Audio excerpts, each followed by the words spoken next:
राधे राधे सभी दोस्तों को। तो फाइनली हम लोग स्टार्ट करने वाले हैं आज साइंस।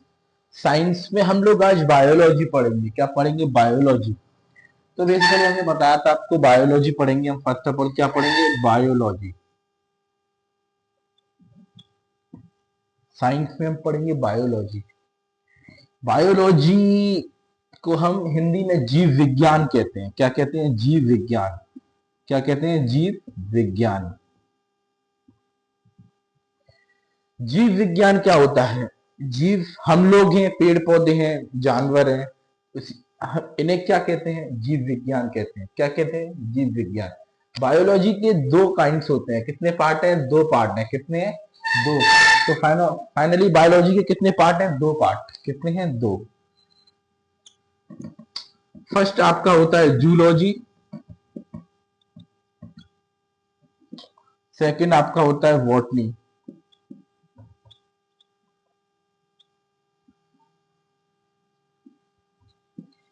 जूलॉजी और बॉटनी कितने होते हैं? दो होते हैं, जूलॉजी और बॉटनी। तो बायोलॉजी के जो जनक माना जाता है वो अरस्तु जी को माना जाता है। किसको माना जाता है? अरस्तु जी को। किसको माना जाता है? अरस्तु जी। सब लोग अपना कॉन्सेंट्रेट इधर करेंगे तो आपको आसानी से समझ में आ जाए सब कुछ। क्योंकि अगर आपका कॉन्सेंट्रेट दिमाग सब कुछ इधर है, कुछ लोग सोच रहे हैं मेरे मम्मी पापा क्या कर रहे हैं, कौन कहाँ जा रहा है, एकदम फ्री माइंड से अलग कहीं पे बैठ के आप लोग पढ़ने बैठ जाइए आराम से, एक ऐसी जगह जहां पर कोई आए ना जाए। तो आप लोग कॉन्सेंट्रेट इधर करेंगे तो पूरा आपको समझ में आएगा। तो बायोलॉजी के जनक अरस्तु जी और जूलॉजी के जनक कौन है? अरस्तु जी थे। कौन थे? अरस्तु जी। जूलॉजी के जनक कौन थे? अरस्तु जी। कौन थे? अरस्तु जी। लेकिन आपका जो जूलॉजी है, जूलॉजी में हम पढ़ते हैं, मैंने आपको बताया था जानवरों के बारे में, एनिमल्स के बारे में, और ह्यूमन बींग्स। ह्यूमन बींग्स में, एनिमल्स में ही हम लोग आ जाते हैं। ह्यूमन बींग्स में भी हम लोग आ जाते हैं। ह्यूमन बींग्स में पेड़ पौधे पढ़ेंगे हम लोग। बॉटनी, बॉटनी का ही मतलब है प्लांट्स के बारे में। किसके बारे में? प्लांट्स के बारे में पढ़ेंगे हम। किसके बारे में पढ़ेंगे? प्लांट्स के बारे में। लेकिन इसमें हम लोग पढ़ेंगे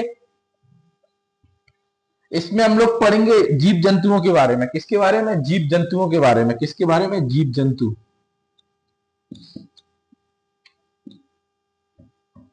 तो इसके जो जनक थे वो थे थियोफ्रेस्टस। कौन थे? थियोफ्रेस्टस।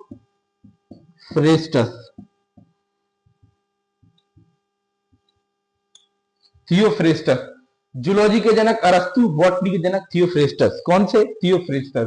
तो हमने आपको बताया, सबसे पहले हम लोग देखेंगे जूलॉजी के बारे में। किसके बारे में? जूलॉजी। जूलॉजी के बारे में हम लोग पढ़ते हैं जीव जंतुओं के बारे में। लेकिन बॉटनी में पढ़ते हैं प्लांट्स के बारे में, पेड़ पौधों के बारे में। प्लांट्स को हिंदी में पादप कहते हैं। क्या कहते हैं? पादपों के बारे में। किसके बारे में? पादपों के बारे में। तो फर्स्ट ऑफ ऑल हम लोग देखेंगे जीव जंतुओं के बारे में, जूलॉजी। तो हम लोग बायो स्टार्ट कर रहे हैं। इतना आपको समझ में आ गया होगा। नेक्स्ट हम लोग स्टार्ट कर रहे हैं।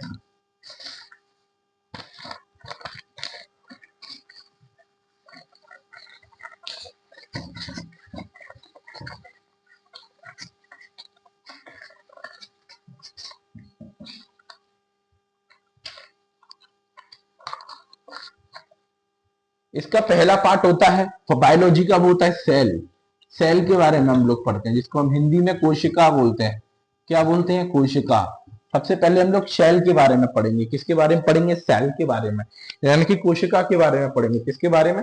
कोशिका के बारे में। सेल। सेल को हम लोग बायो में क्या बोलते हैं? सेल को बोलते हैं साइटो। क्या बोलते हैं? साइटो। क्या बोलते हैं? साइटो। लेकिन अगर हम सेल के बारे में ही पढ़ते हैं तो उसको हम बोलते हैं साइटोलॉजी। क्या बोलते हैं? साइटोलॉजी। क्या बोलते हैं? साइटोलॉजी। क्या बोलते हैं? साइटोलॉजी। तो आपको समझ में आ गया क्या बोलते हैं हम लोग? साइटोलॉजी। अब सेल, सेल को किसने देखा सबसे पहले? सेल की खोज किसने की? कोशिका की खोज किसने की? तो कोशिका की खोज की थी रॉबर्ट हुक। किसने की थी? Robert Hooke. इसने सबसे पहले कैसा सेल देखा? डेड सेल, मृत सेल देखा। कैसा देखा? मृत सेल। कैसा देखा? मृत कोशिका। कौन सी देखी? मृत कोशिका, यानी कि डेड सेल। डेड सेल को हम कॉक सेल भी बोलते हैं। क्या बोलते हैं? कॉक सेल। या आपको डेड सेल भी आप बोल सकते हैं। क्या बोल सकते हैं? Dead cell. क्या बोल सकते हैं? Dead cell. तो सबसे पहले सेल, सेल को बायो में क्या बोलते हैं? साइटो। क्या बोलते हैं? साइटो। और साइटो के बारे में हम पढ़ रहे हैं तो साइटोलॉजी, यानी कि इसके बारे में, इसका अध्ययन कर रहे हैं। क्या कर रहे हैं? अध्ययन, इसको पढ़ रहे हैं, तो क्या बोलेंगे हम? साइटोलॉजी। लेकिन सेल का जो खोज किया वो किसने किया? Robert Hooke. रॉबर्ट हुक ने मृत कोशिका देखी। क्या देखी? मृत कोशिका। क्या देखी? मृत कोशिका। तो मृत कोशिका देखी, तो मृत कोशिका को हम डेड सेल बोलते हैं या कॉक सेल। आप कुछ भी बोल लीजिए, या तो डेड सेल बोल लीजिए या कॉक सेल बोल लीजिए। मेनली कॉक सेल बोलते हैं। क्या बोलते हैं? कॉक सेल। अब आगे देखते हैं हम लोग। तो ये जो रॉबर्ट हुक ने ये पहली कोशिका देखी, मृत सेल देखी, वो प्लांट सेल में देखी थी। देखे थे इसने कोशिका को, देखते देखा तो कोशिका माइक्रोस्कोप से देखी थी। देखा तक ये कोशिका कैसे थे? डेड सेल थे। कैसे थे? मृत सेल थे, मरे हुए सेल थे। कैसे थे? मरी हुई कोशिकाएं थी। ओके।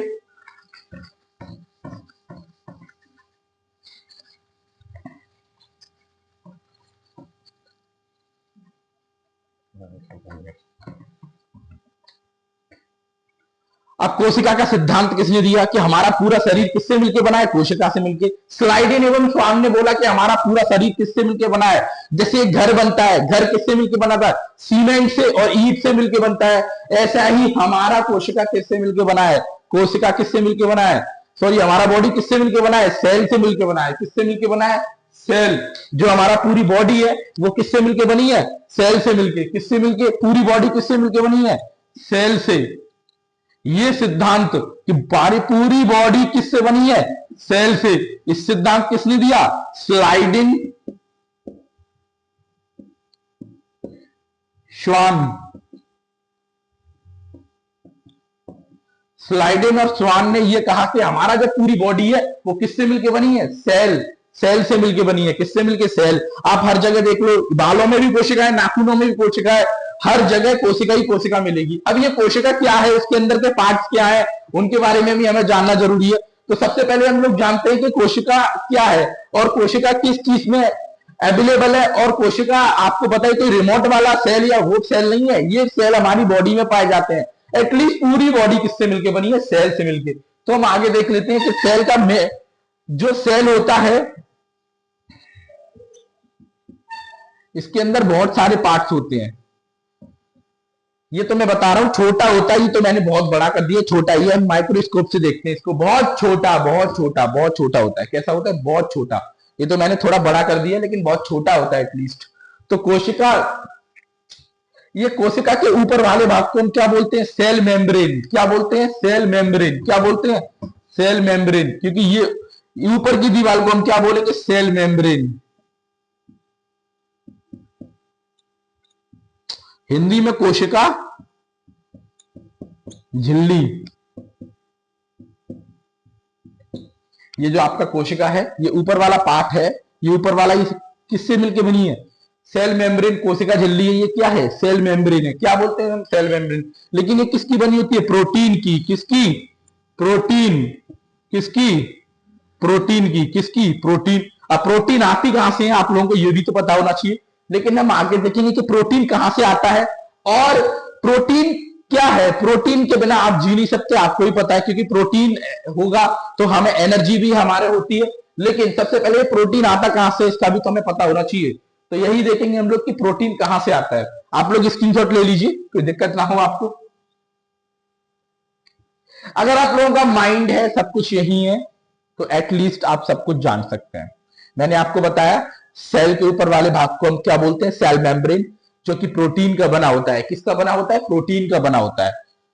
सेल, कोशिका, यानी कि सेल ऑल ओवर बॉडी में सेल होते हैं। ये बोला किसने? बोला स्लाइडिन और स्वान ने बोला। किसने बोला? स्लाइडिन स्वान ने बोला। क्या बोला? कि सेल, ये क्या दिया है उन्होंने? कोशिका का सिद्धांत दिया है, सेल थ्योरी दी है। क्या दिया है? Cell theory. कि ये कोश हमारा पूरा बॉडी है वो किससे मिलकर बना है? सेल से मिलकर बना है।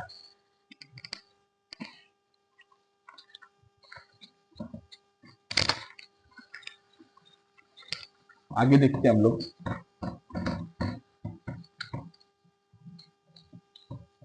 बिल्कुल स्टार्टिंग से हम डीप से पढ़ रहे हैं। जो लोग बच्चा बिल्कुल डीप से स्टार्ट कर रहे हैं वो यहां से स्टार्ट करे, एकदम बिल्कुल डीप, ना कहीं हम आगे पहुंचे, ना बिल्कुल बिल्कुल डीप से हम लोग यहां से स्टार्ट कर रहे हैं। तो फाइनली हम लोग आगे का देखते हैं। तो अंदर के पार्ट्स के बारे में जानेंगे। सबसे ऊपर वाला पार्ट होता है माइटोकॉन्ड्रिया। क्या होता है? माइटोकॉन्ड्रिया। अब ये माइटोकॉन्ड्रिया होता क्या है? लोग बोल देते हैं यार ये पावर हाउस है, पावर हाउस है, बोलते हैं, मेरे को पता नहीं है पावर हाउस कहते हैं, कोई कह रहा है डाइजेस्ट कर रहा है, कोई कह रहा है कुछ कर रहा है, लेकिन ये माइटोकॉन्ड्रिया का असली मतलब क्या होता है हम देखते हैं इसके बारे में। तो ये माइटोकॉन्ड्रिया है। अब ये माइटोकॉन्ड्रिया क्या लेते हैं? सांस लेते हैं। क्या लेते हैं? सांस। अब इंसान है, इसको डिस्क्रिप्शन में देख लेते हैं थोड़ा। अब यहां से हम लोग सांस ले रहे हैं, तो सांस ले रहे हैं, हमारे सांस कहां जाएगा? फेफड़ों में जाएगा। फेफड़ों में होता है ब्लड। अब ब्लड उसको कहां पहुंचा देता है? नीचे माइटोकॉन्ड्रिया में। अब माइटोकॉन्ड्रिया में, माइटोकॉन्ड्रिया के आंतरिक भागों को क्या, आंतरिक दीवार को क्या कहते हैं? क्रिस्टी। माइटोकॉन्ड्रिया के आंतरिक दीवारों को, अंदर के पार्ट्स को क्या बोलते हैं? क्रिस्टी। क्या बोलते हैं? क्रिस्टी। माइटोकॉन्ड्रिया के जो अंदर के पार्ट्स होते हैं वो क्या बोलते हैं? क्रिस्टी। ये अंदर के पार्ट्स है किसके? माइटोकॉन्ड्रिया के अंदर के पार्ट्स। किसके? माइटोकॉन्ड्रिया के अंदर के पार्ट्स, जिसे हम क्या बोलेंगे? क्रिस्टी। अब इसी के अंदर क्या चल रहा है? साइकिल चल रही है। क्या चल रही है? साइकिल। इस साइकिल का नाम क्या है? Krebs cycle. क्या नाम है इसके साथ? साइकिल का नाम क्रेब्स साइकिल। क्या नाम है? Krebs cycle. अब ये चल तो रही है, ये 24 घंटे चलती है। आपको पता है 24 घंटे क्यों चलती है? क्योंकि हम सांस भी 24 घंटे ही लेते हैं। कैसे लेते हैं? 24 घंटे। अब ये हम लोग सांस ले रहे हैं, सीधा कहां जा रहा है? माइटोकॉन्ड्रिया में। पूरे दिन माइटोकॉन्ड्रिया चल रहा है, आपको भी पता है, लेकिन हम माइटोकॉन्ड्रिया के अंदर के पार्ट्स को क्या बोलेंगे? क्रिस्टी। क्रिस्टी बोलते हैं। क्या बोलते हैं? क्रिस्टी। अब ये क्रेब्स साइकिल चल रहा है। क्या चल रहा है? Krebs cycle. क्रेब्स साइकिल की खोज किसने की? किसने देखा सबसे पहले क्रेब्स साइकिल को? क्रेब्स ने। किसने देखा? क्रेब्स। किसने देखा? क्रेब्स। किसने देखा? क्रेब्स। किसने देखा? क्रेब्स। किसने देखा? क्रेब्स ने। तो आप लोग स्टार्टिंग से देख रहे हैं कि ये क्रेब्स ने देखा। तो बेसिकली जो माइटोकॉन्ड्रिया होता है वो हमें एनर्जी देता है। वो एनर्जी कैसे देता है ये हम आगे देखते हैं। बिल्कुल यहां से माइटोकॉन्ड्रिया का मतलब समझ जाओगे आप।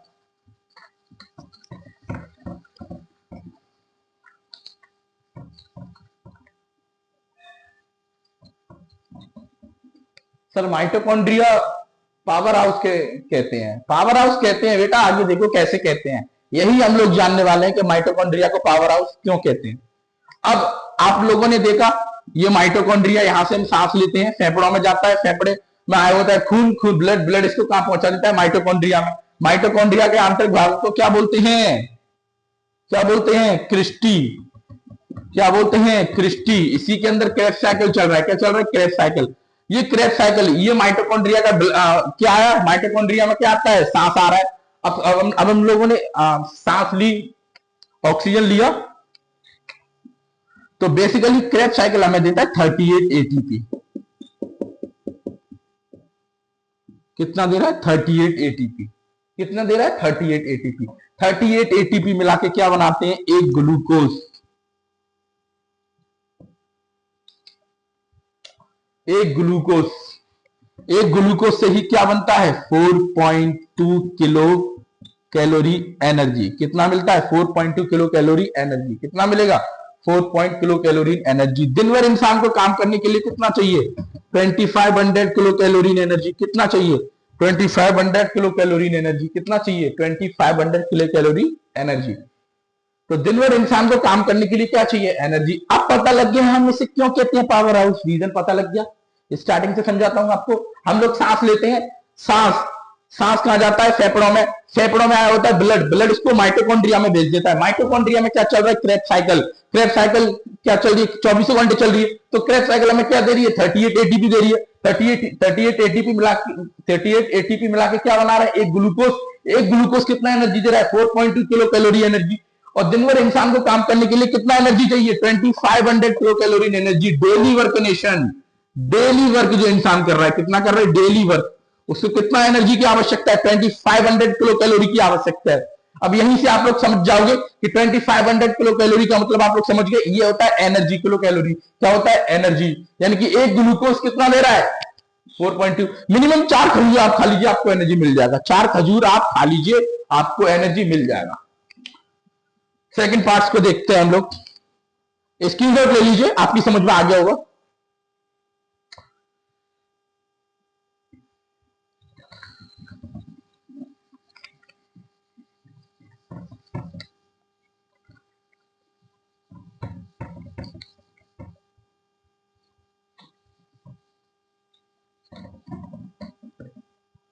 हमने पहला पार्ट देखा माइटोकॉन्ड्रिया।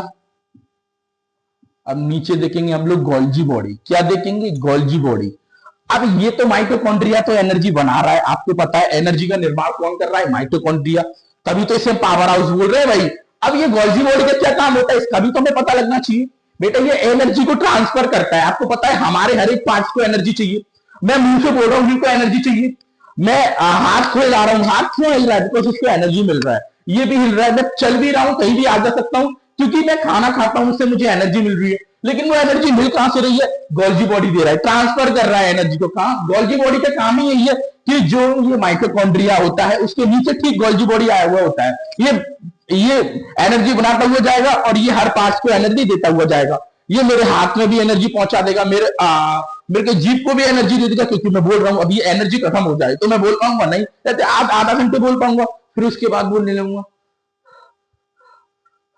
फिर अपने आप मेरा माइंड गर्म हो जाएगा, फिर मैं नीचे गिर जाऊंगा। तो यही वर्कनेशन होता है। आपको पता है कि गोल्जी बॉडी का ही काम क्या है? एनर्जी ट्रांसफर करना। अगर ये अपना काम करना बंद कर देना तो एनर्जी नहीं मिल पाएगा, मैं ना मेरा हाथ चलेगा ना मेरा कुछ चलेगा। किसकी बदौलत है? गोल्जी बॉडी की बदौलत है। किसकी बदौलत है? Golgi body. गोल्जी बॉडी क्या दे रहा है? एनर्जी ट्रांसफर कर रहा है। क्या कर रहा है? और एनर्जी ट्रांसफर। मेनली वर्क इसका क्या होता है? एनर्जी ट्रांसफर करना। किसका? गोल्जी बॉडी का। किसका? गोल्जी बॉडी का क्या काम है? Energy transfer. ये हमारी एनर्जी को, ऊर्जा को स्थानांतरण, मतलब हर जगह वितरण करता हुआ चलता है। किसको? एनर्जी को। हर पार्ट्स में वितरण करता है, लेकिन सबसे ज्यादा एनर्जी की आवश्यकता ब्रेन को होती है। किसको होती है? ब्रेन को। आप फास्ट रख लीजिए, आप पूरे दिन खाना नहीं खाएंगे तो अचानक आपको नींद आने लगेगी, नहीं भाई नहीं, एनर्जी नहीं मिल रही। ब्रेन बोलेगा मैं इतना काम कर गया, बहुत है, अब काम नहीं करूंगा भाई। तो इंसान फिर अपने आप लुढ़क जाता है कि भाई मेरे को नींद आ रही है और मैं तो सोने जा रहा हूं। तो यही चीज मैं आपको बोलना चाह रहा हूं कि गोल्जी बॉडी का मेन काम है एनर्जी ट्रांसफर करना। तो माइटोकॉन्ड्रिया एनर्जी बनाएगा, हर पार्ट्स में एनर्जी कौन भेजेगा? Golgi body. आप लोग आसानी से समझ जाएंगे, आपका पूरा ध्यान इधर है तो। अगर आपका पूरा ध्यान इधर है तो आप नहीं समझ पाएंगे। सीधा सा काम है गोल्जी बॉडी का। क्या करेगा? ये ट्रांसफर करेगा। क्या करेगा? ट्रांसफर। अब आते हैं तीसरा पार्ट हमारा।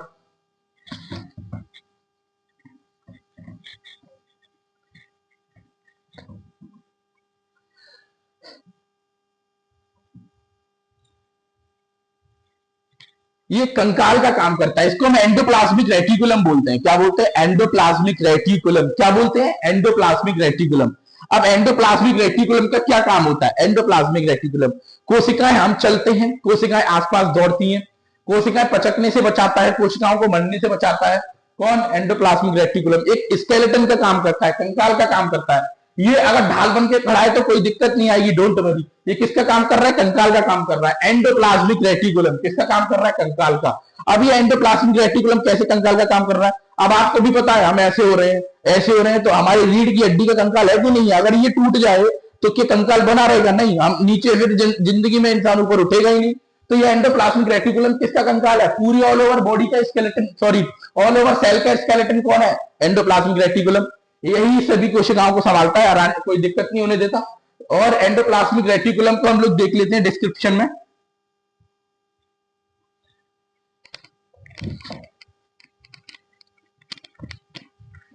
एंडोप्लाज्मिक रेटिकुलम, इसको देख लेते हैं। इसका जो ऊपर का पार्ट होता है, इसके दो पार्ट्स होते हैं। ऊपर का स्मूथ होता है, कैसा होता है? स्मूथ। और नीचे का रफ होता है, कैसा होता है? रफ। कैसा होता है? रफ। ऊपर का स्मूथ होता है, नीचे का रफ रहता है, चिकना होता है। स्मूथ, चिकना। चिकने में बताइए आप क्या कहता है? हर चीज जो चिकनी है वो किसमें आ जाएगी? स्मूथ में। ये स्मूथ ही हमें क्या देता है? फैट, वसा। हर इंसान को फैट चाहिए, चाहिए कि नहीं चाहिए? हर इंसान को फैट कौन प्रोवाइड कर रहा है? कौन? स्मूथ। स्मूथ क्या होता है? एंडोप्लाज्मिक रेटिकुलम का एक पार्ट है स्मूथ। ये हमें फैट प्रोवाइड कर रहा है। क्या प्रोवाइड कर रहा है? फैट। जब इंसान धीरे धीरे एज बड़ी होने लगती है, जब इंसान बूढ़ा होने लगता है तो फैट खत्म होता जाता है। तो आपने देखा होगा फेस पे झुर्रियां पड़ जाती हैं। क्या पड़ जाती है? झुर्रियां। तो यानी कि फैट खत्म हो रहा है। तो जब जो भी चिकना खाओगे उससे फैट जमा होता है कि नहीं होता? आप तेल खाते हो, केमिकल्स खाते हो, रिफाइंड वगैरह खा रहे हो, तो जो भी जितना भी ये क्या प्रोवाइड कर रहा है? फैट प्रोवाइड कर रहा है, बसा। बसा क्या प्रोवाइड कर रहा है? बसा। आपको देखा है, हाँ, हमारा सबसे ज्यादा फैट कहाँ है? सबसे ज्यादा हमारा फैट फैट हमारा ऑल ओवर बॉडी में है, मांस कभी नहीं बढ़ता, हमेशा फैट बढ़ता है। क्या बढ़ता है? फैट बढ़ता है। आप देखिएगा हथेली में भी है। अब हम लोग ऐसे फिसल जाते हैं तो ये बचा लेता है। अब किसी के कान पे मार दो तेज, आपको बिल्कुल नहीं लगेगी क्योंकि जब फैट ज्यादा है यहाँ पे, और सामने वाले का गाल बिल्कुल लाल हो जाएगा, उसके लगेगी बहुत। तो इसमें भी हमारा, जैसे कि हमारी एडी, इसमें भी बहुत कम रहता है। तो एटलीस्ट हमें फैट कौन प्रोवाइड करता है? स्मूथ। अब देख लेते हैं रफ को। रफ में छोटे छोटे दाने होते हैं, दाने, छोटे छोटे दाने होते हैं। ये दानों को हम क्या बोलते हैं? राइबोसोम। क्या बोलते हैं? राइबोसोम। क्या बोलते हैं? राइबोसोम। छोटे छोटे दानों को हम क्या बोलते हैं? राइबोसोम। और यही राइबोसोम हमें क्या देता है? प्रोटीन देता है। क्या देता है? प्रोटीन। प्रोटीन का निर्माण कहां से होता है? रफ से। कहां से होता है? रफ। अब ये खुरदरा कैसे है? खुरदरा, रफ का मतलब होता है खुरदरा। खुरदरा कैसे? छोटे छोटे दाने देखे, किसके देखे? दाने। तो दाने देखे तो इन दानों को हम क्या बोल देते हैं? राइबोसोम। क्या बोल देते हैं? राइबोसोम। और राइबोसोम बोल देते हैं तो ये रफ है। क्या है? रफ। रफ ही हमें क्या देता है? प्रोटीन देता है। क्या देता है? प्रोटीन। अब कितने टाइप की प्रोटीन दे रहा है ये भी तो देखना जरूरी है। कितने टाइप की? 2 टाइप की प्रोटीन दे रहा है। कितने टाइप की दे रहा है? 2 टाइप्स की प्रोटीन दे रहा है। कितने टाइप की? कितनी टाइप की दे रहा है? राइबोसोम 2 टाइप की प्रोटीन दे रहा है। कितने टाइप की? 2। एक होता है 70S और एक होता है 80S। अब ये एस का मतलब क्या होता है आपको पता है? एस का मतलब होता है सेडिमेंटेशन कोफिशिएंट। यानी कि सेडिमेंटेशन कोफिशिएंट का मतलब है एक लिक्विड फॉर्म में अगर डालोगे तो सबसे जल्दी नीचे बैठ जाएगा, वही बड़ा होता है। तो 80S बड़ा होता है, 70S छोटा होता है। 70S प्रोटीन किसको? वायरस सेल को दिया जाता है। वायरस सेल तो आप जानते ही, वायरस जितने भी होते हैं, जैसे सपोज दैट कोरोना वगैरह जितने भी ये वायरस हैं, ब्लैक फंगस वगैरह, तो जितने भी वायरस में कौन सा प्रोटीन होता है? 70S। और एनिमल सेल और प्लांट सेल में कौन सा होता है? 80S, क्योंकि बड़ा है। तो हमारे अंदर कौन सा है? 80S। कौन सा है? 80S प्रोटीन है। 80S कौन सा है? 80S protein. एस का मतलब सेडिमेंटेशन कोफिशिएंट। और सेडिमेंटेशन का कोफिशिएंट, एक लिक्विड, एक ग्लास ले लीजिए, उसमें पानी होगा, आप दोनों को डाल दीजिए, जो सबसे नीचे जल्दी पकड़ लेगा वही क्या है? 80S। जो कम पकड़ेगा वो जल्दी नहीं बैठ पाएगा नीचे, वो 70S। समझ में आ गया? 2 टाइप की प्रोटीन मिल रही है, 70S और 80S। तो ये एंडोप्लाज्मिक रेटिकुलम का वर्क नेशन होता है। हमने माइटोकॉन्ड्रिया पढ़ लिया, गोल्गी बॉडी पढ़ लिया, एंडोप्लाज्मिक रेटिकुलम पढ़ लिया। अब हम लोग सेंट्रोसोम के बारे में देखेंगे। सेंट्रोसोम किसके बारे में? सेंट्रोसोम। आप बोल रहे थे कि प्रोटीन कहां से आता है? बेटा प्रोटीन पता लग गया आपको। प्रोटीन हमारा राइबोसोम देता है। कौन देता है? राइबोसोम। रफ का ही एक पार्ट होता है राइबोसोम। द्वारा से इसको हम देख लेंगे, रफ कर देते हैं अभी। तो जैसा कि आपने देखा था स्टार्टिंग में क्या था? माइटोकॉन्ड्रिया, नीचे क्या था? गोल्जी बॉडी, उसके एंडोप्लाज्मिक रेटिकुलम। अब इधर देखेंगे हम लोग सेंट्रोसोम। सेंट्रोसोम का काम क्या होता है? किसका? सेंट्रोसोम कोशिका विभाजन। किसका विभाजन? कोशिका का विभाजन।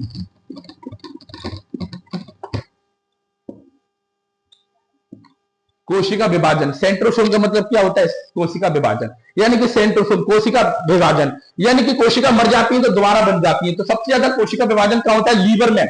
लीवर में सबसे कम, सबसे ज्यादा कोशिका विभाजन कहां होता है? सबसे तेज सेंट्रोसोम कहां होगा? लीवर। कहां हो जाएगा? लीवर। कहां होगा? लीवर को यकृत बोलते हैं हिंदी में। क्या बोलते हैं? यकृत। सबसे बिल्कुल भी नहीं, न्यूरॉन। क्या बोलते हैं? न्यूरॉन। न्यूरॉन मतलब ब्रेन में। कहा होगा? ब्रेन में। ब्रेन में बिल्कुल नहीं होता। अब क्यों नहीं होता इसके बारे में हम जान लेते हैं। अब कोई आपको डंडा मारे तो अंदरूनी चोट आ गई तो बिल्कुल ठीक नहीं होगा। अगर ऊपर ऊपर चोट आई तो हड्डी मांस वगैरह कुछ भी फट जाएगा। लेकिन अगर अंदरूनी चोट, एमसीबी गिर गई तो दिक्कत हो जाएगी। आप छोड़ दीजिए कि आप ठीक हो पाएंगे। बहुत कम मामले ऐसे होते हैं जो ठीक हो पाते हैं। तो बेसिकली जब भी तो पुलिस बोलती है कि हेलमेट लगा के चलो। हेलमेट लगा के जाओगे तो अगर रास्ते में एक्सीडेंट वगैरह हो जाता है तो कोशिश की जाए कि आपके ब्रेन पर कोई चोट ना आए। तो यही रीजन है कि पुलिस बोलती है। आर्टिकल 21 में यही है कि आपको मरने की अनुमति नहीं है, जीने की अनुमति है। तो याद रखिए, कोई अगर बाइक भी चला रहा है तो हेलमेट नहीं हो तो तुरंत पुलिस पकड़ लेती है उसको और बोलती है चालान कट जाता है। क्या कट जाता है? चालान। वो तो आपकी सुरक्षा के लिए कर रही है, सिक्योरिटी के लिए कर रही है, ताकि आपको कल कोई दिक्कत हो जाए तो प्रॉब्लम ना हो। तो इसीलिए हेलमेट पहन के चलिए। क्या पहन के चलिए? हेलमेट। क्या पहन के चलिए? हेलमेट। तो आपको पता है बिल्कुल सेंट्रोसोम यानी कि सेल डिवीजन, कोशिका विभाजन किसमें नहीं होता? न्यूरॉन यानी कि ब्रेन में बिल्कुल नहीं होता। सबसे तेज लीवर में। अब कोशिका विभाजन भी हद से ज्यादा है वो ना, बेकार चीज है। अब सपोज दैट जैसे कि तो लीवर में, अगर लीवर में हद से ज्यादा हो गया कोशिका विभाजन, कोशिका विभाजन जान लेते हैं कैसे होता है, एग्जाम्पल से समझाएंगे आपको। देखो पूरा अगर फोकस रखोगे तो डोल तो बड़ी सब कुछ समझ में आएगा, बिल्कुल एटलीस्ट स्टार्टिंग से समझ में आएगा, बिल्कुल स्टार्टिंग से। तो ये क्या है, हमारी बॉडी के ऑर्गन होते हैं, पार्ट्स होते हैं हमारी बॉडी में, अंदर लीवर भी है और पैंक्रियाज भी है, और लीवर के मतलब और इधर एस्प्लिन भी है, तो हर सभी ऑर्गन है कि नहीं है। अब ये हमारा सपोजेड लीवर है, क्या है, लीवर है। अब ये सेल डिवीजन, अब इसका कोई ना कोई पार्ट अगर दिक्कत हो जाएगी तो तुरंत सेल डिवीजन कर लेता है, हाल ही ठीक हो जाता है, ज्यादा जरूरत नहीं है ठीक होने के लिए। लेकिन अगर हद से ज्यादा, देखो ये भी हमारा पार्ट है और ये भी हमारा पार्ट है, तो ये पास के पार्ट है, लीवर के पास के पार्ट है कि नहीं है। अगर इसको इतनी कोशिका, अगर इसकी इतना कोशिका टूटा है, इतनी कोई दिक्कत हुई है, तो इतनी की जरूरत है। अब हद से ज्यादा ये कर देगा, इतना कर देगा, इतना, तो भाई इसको भी दिक्कत आएगी कि नहीं आएगी। इसको भी अगर कोई चीज यहां से जा रही है तो वो जा भी नहीं पाएगी, दिक्कत आएगी, रुकावट हो जाएगी। तो यही रूप किसका रूप ले लेती है, हद से ज्यादा सेल डिवीजन, कैंसर। किसका, कैंसर। किसका, कैंसर। पता लग गया, हद से ज्यादा अगर सेल डिवीजन हो जाएगा तो किसका रूप, कैंसर। ये लीवर है, लीवर में ज्यादा cell division, liver cancer. Bone में ज्यादा cell division, bone cancer. Stomach में ज्यादा स्टमक में ज्यादा सेल डिवीजन, स्टमक कैंसर। और ब्रेन में भी सेल डिवीजन, अच्छा ब्रेन, लोग बोलते हैं भाई अगर ब्रेन में भी दिक्कत होती है, ब्रेन में भी ट्यूमर हो जाता है, ब्रेन में ब्रेन कैंसर हो जाता है, कैसे होता है, बिल्कुल बता देते हैं आपको हम ब्रेन में क्यों होता है, रीजन क्या होता है कि ब्रेन में 90% आपके कौन से होते हैं, न्यूरॉन सेल्स, लेकिन 10% ग्लियल सेल्स होते हैं, उनमें हो जाता है सेल डिवीजन। थोड़ा सा भी हो गया सोई कैंसर बन जाता है, फिर तुरंत कैंसर बन जाता है। तो ग्लियल सेल 10% पाए जाते हैं किसमें, ब्रेन में, तो उसमें थोड़ा बहुत सेल डिवीजन हो जाता है, दिक्कतें हो जाती है। समझ में आ गया कि हद से ज्यादा सेल डिवीजन किसका रूप, कैंसर का रूप ले लेगा। तो सेल डिवीजन कौन करता है, अगर कोशिका हमारी मर जाती है तो तुरंत सेल डिवीजन हो जाता है, तो ये क्या हो जाता है, सेल डिवीजन। लेकिन ब्रेन में बिल्कुल नहीं होता, अगर ये पार्ट टूटा है तो तुरंत सेल डिवीजन। अब सपोज दैट, हाँ आपको पता है जैसे कि हमारी किसी की बोन टूट जाती है, क्या टूट जाती है, बोन, तो डॉक्टर क्या करता है, बिल्कुल एकदम सीधे करवाएगा, सीधे करवाएगा, प्लास्टर चढ़ा देगा और ऊपर पट्टी बांध देगा ताकि सीधे में रहे, और दोनों आपस में जकड़ लेंगे तो तुरंत जुड़ जाएगा। जैसे कि घर है, अब घर में क्या होता है, ऊपर छत बन रही है, नीचे बांस बल्लियां लगा देंगे, लेंटर डाल देंगे, नीचे सेटरिंग लगा देंगे, तुरंत सेटरिंग किसको तुरंत पकड़ लेगा, सेटरिंग किसको, उसको ऊपर छत को, तो फिर दिक्कत नहीं आएगी, फिर आसानी से बाद में हटा देगा तो आराम से खड़ा रहेगा। ऐसे ही इसको डॉक्टर क्या करता है, सीध में ले लेता है, ऊपर से पट्टी बांध देता है, कोई प्रॉब्लम नहीं होती। आशा करता हूं आप समझ पा रहे होंगे। तो ये कैंसर आपको समझ में आ गया और सेल डिवीजन आपको समझ में आ गया ही होगा। अब आगे देख लेते हैं हम लोग वैक्यूल्स, क्या देख लेते हैं, वैक्यूल्स। वैक्यूल्स का काम क्या है, वाटर स्टोर करना। क्या करना, water store.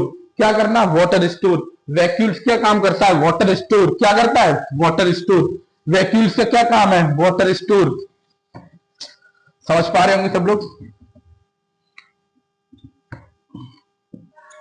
Water store, vacuoles का क्या काम है, वाटर स्टोर। क्या वर्क है, वाटर स्टोर। वैक्यूल्स का क्या काम है, वाटर स्टोर। क्या काम है, वाटर स्टोर। वैक्यूल्स का काम क्या है, वाटर स्टोर। क्या काम है, वाटर स्टोर। आगे नीचे देख लेते हैं हम लोग लाइसोसोम को। किसको देखते हैं, लाइसोसोम।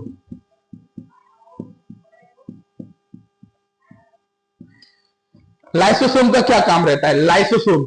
लाइसोसोम का क्या काम रहता है, लाइसोसोम सब ऑर्गन्स को भी चलाता है, ये भी चलाता है।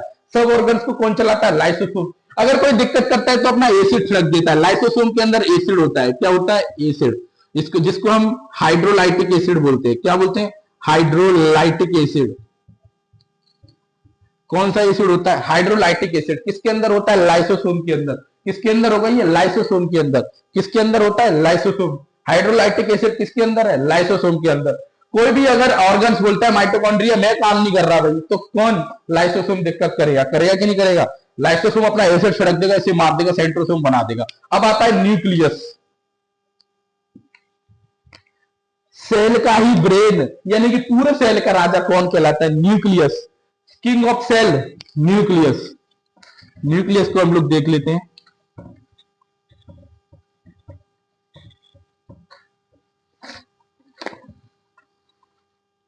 न्यूक्लियस, न्यूक्लियस को केंद्रक बोलते हैं, हिंदी में क्या बोलते हैं, केंद्रक। न्यूक्लियस का क्या काम होता है, न्यूक्लियस का काम ये होता है कि सारे पार्ट्स को चलाता है, ये सारे पार्ट्स इसी के हिसाब से काम करते हैं। सेंट्रोसोम को इजाजत कौन देता है, यही देता है कि तुम्हें अगर इसका सेल टूटे तो इसी पार्ट का बनाना है, अदर सेल का नहीं बनाना, अदर सेल का नहीं बनाना। अब ये बताओ, ये है, इसमें बाल उगाएगा नहीं उगेगा, दिक्कत होगी कि नहीं होगी, होगी। तो बाल का कौन बोलता है, न्यूक्लियस किसको आदेश दे रहा है, सेंट्रोसोम को, कि जिस पार्ट का कोशिका टूटा है उसी पार्ट का कोशिका बनाओ। ऐसा नहीं है कि यहाँ का टूट गया और बाल का कोशिका बन जाएगा तो बाल उगाएगा, ऐसा नहीं हो सकता।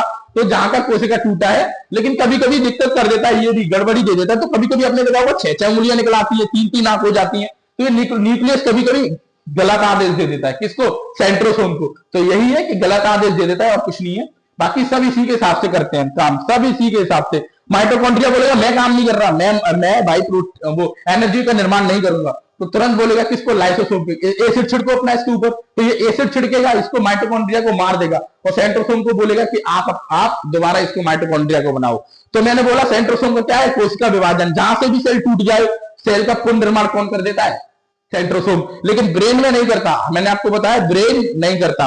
तो कभी कभी ब्रेन में अंदरूनी चोट आ जाती है तो ब्रेन एम्ब्रेज हो जाता है, क्या हो जाता है, ब्रेन एम्ब्रेज। आपकी समझ में आया था। तो जितने भी वायरस होते हैं सब किस पे अटैक करते हैं, न्यूक्लियस पे, क्योंकि राजा है न्यूक्लियस, इसीलिए। जैसे कोरोना वायरस आया, कौन आया था, कोरोना वायरस, तो मुंह में अंदर गया कोरोना वायरस, तो डायरेक्ट किस पे अटैक कर लिया, न्यूक्लियस पे, और न्यूक्लियस ही सबको पार्ट्स को चला रहा है। तो न्यूक्लियस पे अटैक करके बोलता है सेंट्रोसोम को कि तुम जो सेल बना रहे हो वो मत बनाओ सेल, तुम किसको बनाओ, वायरस को बनाओ। तो ये सेंट्रोसोम किसको बनाना स्टार्ट कर देता है, वायरस को। तो ये वायरस को तुरंत तुरंत बनाएगा, तुरंत तुरंत बनाएगा। तो ये न्यूक्लियस पे जो अटैक किया था वायरस, वो पूरे बॉडी में फैल जाएगा, किसमें फैल जाएगा, बॉडी में। और साथ में राइबोसोम के पास प्रोटीन है, और राइबोसोम मदद करेगा इसकी, क्या करेगा, मदद। तो पूरे ऑल ओवर वर्ल्ड में। तो इससे बचने के लिए बच्चे को बचपन में पोलियो पिलाया जाता है कि भाई कोई भी वायरस आए तो जल्दी से नहीं आ सके, क्योंकि वो पोलियो काम करता है, पोलियो किसी भी वायरस को बॉडी पे अटैक करने नहीं देता। तो बचपन में बच्चे को पोलियो क्यों पिलाया जाता है, इसी चक्कर में पोलियो पिलाया जाता है। कोरोना वायरस आया तो कोरोना वायरस ने किस पे अटैक करा, आपको पता है, न्यूक्लियस पे, और सेंट्रोसोम उसका फोटोकॉपी कर रहा। जो सेंट्रोसोम कोशिका बनाता था उसने कोशिका बनाना बंद कर दिया। जैसे कि आप अभी साइंस का फोटोकॉपी कर रहे हो, अब कोई जो मैनेजर है किसका, फोटोकॉपी का, यानी कि जो फोटोकॉपी की मशीन का जो मैनेजर है वो निकाल के साइंस की को और किसका रख दे, केमिस्ट्री का, तो केमिस्ट्री की होगी कि नहीं होगी। ऐसे ही जब न्यूक्लियस पे वायरस अटैक कर देता है तो जो सेंट्रोसोम, जो न्यूक्लियस बोलेगा वही सेंट्रोसोम करेगा, तो ये फैलाता हुआ चलता है। तो वायरस ऑल ओवर पूरे किसमें, शरीर में फैल जाता है, किसमें फैल जाता है, बॉडी में। तो इसको दवाई, हाँ डेक्सोन इसकी दवाई है। तो मेनली जो इसके लिए एक वैक्सीन थी, इसके लिए इसके लिए एक वैक्सीन थी आपकी डेक्सामेथासोन एक वैक्सीन थी जो लगाई गई थी उस समय। आप वो जब ये लगाई जाती है तो पूरी बॉडी वर्क करना बंद कर देती है, क्या करना बंद कर देती है, वर्ड। उसको एस्टेरॉइड बोलते हैं, क्या बोलते हैं, एस्टेरॉइड बनाने वाली सबसे बड़ी कंपनी भारत की यही है, डेक्सामेथासोन। कौन सी है, डेक्सामेथासोन। कौन सी है, डेक्सामेथासोन। डेक्सामेथासोन ये क्या है, जब कोरोना वायरस आया था तो कौन सी वैक्सीन दी गई थी, डेक्सामेथासोन। तो ये एस्टेरॉइड का मतलब होता है जो बॉडी हमारी काम करना बंद कर देती है। एस्टेरॉइड बनाने वाली सबसे बड़ी कंपनी, अब तो इसको डेक्सॉन बोल देते हैं शॉर्ट में, क्या बोलते हैं, डेक्सॉन। क्या बोल देते हैं, डेक्सॉन। तो इसका काम ही यही होता है। अब देखते हैं जो कोशिका मरी हुई होती है उसको हम क्या बोलते हैं, उसको हम नेक्रोसिस बोलते हैं। क्या बोलते हैं, नेक्रोसिस। जैसे कि ये हमारा क्या है, हमारे नाखून होते हैं, तो आप अगर बाहर के नाखून को काटोगे तुरंत कट जाएगा, अगर झटके से भी पीछे वाला नाखून आ गया तो तुरंत लग जाती कि नहीं लग जाती। तो जो मरी हुई कोशिका होती है, मरा हुआ सेल होता है, यानी कि डेड सेल, उसको हम क्या बोलते हैं, नेक्रोसिस। क्या बोलते हैं, नेक्रोसिस। क्या बोलते हैं, necrosis. Thank you so much. हम लोग कल स्टार्ट करते हैं इसी क्लास को। तो आपका इतना फाइनली ये हो गया, हमने आपको mitochondria, endoplasmic reticulum, Golgi body, अब एक बार हम लोग फिर से रिवीजन कर लेते हैं। माइटोकॉन्ड्रिया का क्या काम होता है, आपको पता है, प्रोटीन निर्माण, प्रोटीन को ट्रांसफर गोल्जी बॉडी कौन करेगा, गोल्जी बॉडी। अब सेंट्रोसोम क्या काम करेगा, सेंट्रोसोम क्या काम करेगा इसका, सेंट्रोसोम सेल डिवीजन करेगा, जो सेल टूट जाता है तुरंत उसको बना देगा। लाइसोसोम अपना एसिड छिड़क देगा, इसके पास एसिड होता है। और वैक्यूल्स क्या काम करेगा, वैक्यूल्स क्या काम करेगा, वाटर स्टोर करेगा। एंडोप्लाज्मिक रेटिकुलम के पास प्रोटीन है, फैट है, और न्यूक्लियस, आपको पता है जो भी वायरस आते हैं किस पे अटैक करते हैं, न्यूक्लियस। इसके ही अंदर डीएनए होता है बेटा, अगली बार अगले पार्ट में हम आपको डीएनए समझाएंगे। हाँ, हमारे 32 दांत है, 5 उंगलियां, सब नॉलेज, ये सबका ज्ञान किसके पास है, डीएनए के पास। सबकी जानकारी कहां मिलेगी, ग्रुप ऑफ नॉलेज। बॉडी में कौन होता है, न्यूक्लियस। कौन होता है, न्यूक्लियस। इंफॉर्मेशन सब इसी के पास रहती है, सारी इंफॉर्मेशन किसके पास रहती है, न्यूक्लियस के पास। तो ये हमने अभी फिलहाल खत्म कर दिया। लेकिन अगर हम भागते हैं, आपने देखा होगा हम भागते हैं, कभी कभी भागते हैं, तो ये आपस में दिक्कत करने लगेंगे। तो इसमें एक लिक्विड फॉर्म में ये होता है, क्या होता है, लिक्विड फॉर्म में होता है, ताकि ये इनको भागने से, भाग दौड़ने से बचा पाए। आपको पता है अगर इस पे दिक्कत आएगी, लाइसोसोम पे, ये फट जाएगा, इसके अंदर एसिड होता है, तो ये सभी पास पे छिड़क देगा, सभी पास पे छिड़केगा, नहीं छिड़केगा। तो इसी में क्या होता है, छोटे छोटे लिक्विड फॉर्म में ये, इसको हम प्रोटोप्लाज्म बोलते हैं। क्या बोलते हैं, प्रोटोप्लाज्म। स्टार्टिंग में समझा देता हूं, इसको हम लोग क्या बोलते हैं, प्रोटोप्लाज्म। क्या बोलते हैं, प्रोटोप्लाज्म। क्या बोलते हैं, प्रोटोप्लाज्म। जैसे कि हमारे ये 5 थे, mitochondria, Golgi body, centrosome, lysosome, vacuoles, endoplasmic reticulum, nucleus. अब इसमें धीरे धीरे धीरे धीरे कौन क्या होता है, लिक्विड फॉर्म में भरा रहता है। क्या भरा रहता है, कौन सी फॉर्म में, लिक्विड फॉर्म में। इसको हम बोलते हैं प्रोटोप्लाज्म। क्या बोलते हैं, प्रोटोप्लाज्म। हिंदी में इसको हम जीव द्रव्य बोलते हैं। क्या बोलते हैं, जीव द्रव्य। तो ये प्रोटोप्लाज्म, ये सबसे पहले किसने देखा, पुरकिंजे ने। किसने देखा, पुरकिंजे ने। हेक्सले नामक ने यह कहा कि इसके बिना जीवन निश्चित नहीं है। हेक्सले ने कहा, पुरकिंजे, हेक्सले ने कहा इसके बिना जीवन व्यापन निश्चित नहीं है। और ये लिक्विड 95% वाटर से बना होता है। किससे बना होता है, वाटर से। किससे मिलके बना है, वाटर से। अब आपको पता है 95% ये वाटर से मिलके बना है। तो हम जो पानी पीते हैं वो बॉडी में केवल आता ही नहीं है, और भी पूरे बॉडी में स्टोर रहता है ये। आपको, आप भागोगे हर जगह से पसीना निकलेगा। जब फैट वाला इंसान होता है वो भागता है तो फैट अंदर हो जाता है कि नहीं हो जाता, पसीना निकलता है, बाहर तो नहीं निकलता। वो बस कारण यही है कि पूरे सेल को जो चला रहा है वो कौन चला रहा है, प्रोटोप्लाज्म। तो प्रोटोप्लाज्म के अंदर 95% वाटर रहता है। अब हम लोग आगे का कल देखेंगे। बस यहीं पे हमारा ये क्लास होता है खत्म। Thank you so much for all.